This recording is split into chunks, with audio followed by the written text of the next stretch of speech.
Thank you, Catherine, and I'm delighted to be here today. When I was about 6, I said to my mother, I want to be a fireman. I must have seen something on TV to inspire me. She laughed at me and said, you can't be a fireman. You can be a firefighter. That wasn't good enough for me at the time, so I said to myself, I'll prove her wrong. As you can see, gender association was never really an obstacle for me, and I'm lucky to be able to say that this trend followed me to where I am today. I soon forgot about my passion for fighting fires and found my true love for teaching. I'd like to say that I would have been a teacher no matter what my parents did or what they told me, but now I realise that my mother's traits as a teacher herself and my father's respect for the profession definitely led me to where I am today. However, there are many other influencers along the way that motivated my career choice. In secondary school, choosing physics as a Leaving Cert subject proved to be a challenge. I had a very inspiring, passionate physics teacher, but there were only 2 people in my class interested in taking the subject, and it was threatened to be axed. To put this into context, in Ireland, only 14% of the student cohort take physics to Leaving Cert, and 4% are girls. There's a similar issue for boys in this subject, such as home economics, where only 3% of boys take home economics. Anyways, myself and the second girl who chose physics approached the principal and dramatically proposed an ultimatum. Run physics or we'll move school. She didn't call our bluff, thankfully, but recognised that this really mattered to us, and her care for our passion made it possible to continue to study physics. She asked us to recruit 2 more students to do the subject, and then she would run it. And so we did. 3 years later, physics was no longer a Leaving Cert subject in my school. Today, 22% of Irish secondary schools do not offer physics as a Leaving Cert subject. I went on to complete a 4-year degree in science education in DCU and qualified to be a maths and physics teacher. Now I was on my own. Moving to Bahrain was an adventure for me, but a huge culture shock. I was teaching students from primary level all the way up to final year of secondary school in gender segregated classes. Girls sat together on the right side of the classroom, boys on the left. However, the influence of culture on these students was not what you would expect. All students were extremely academically driven. Their focus was on getting the top of their class, and the girls were just as competitive as the boys, which contradicts the typical stereotype of boys being more competitive and girls just not interested in the physical sciences. Role models were a huge influence for these students, and in most cases they saw their teachers as their role models.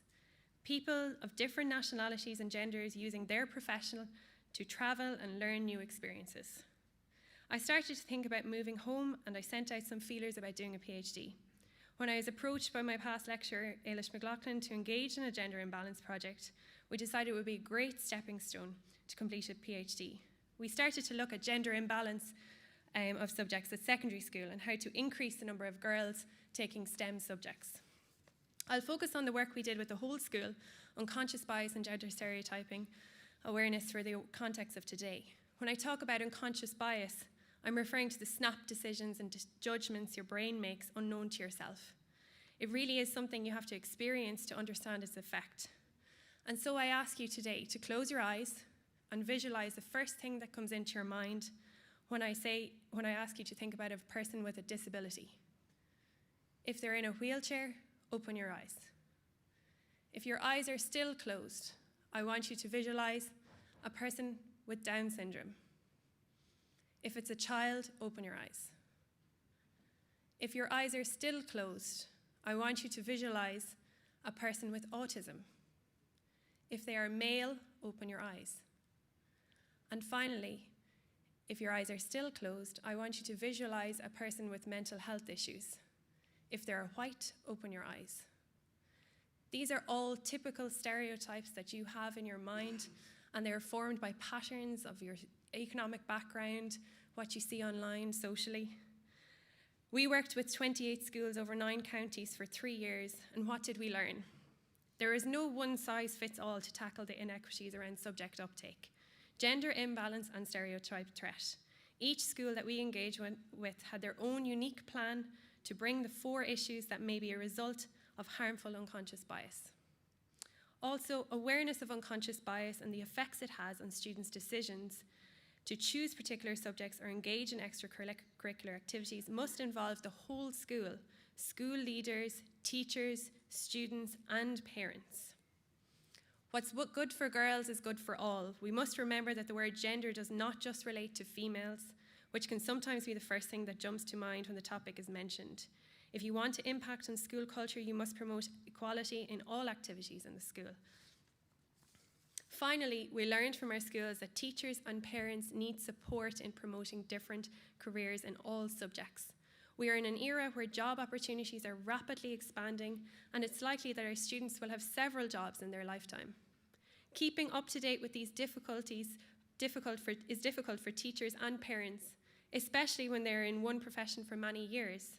We also need our teachers to reflect the variety of students present in our Irish classrooms today. So promoting teaching as a profession of prestige and importance is essential to our economy and opening up subject choice to all students, unlike what happened to physics in my school after I finished. Thank you very much.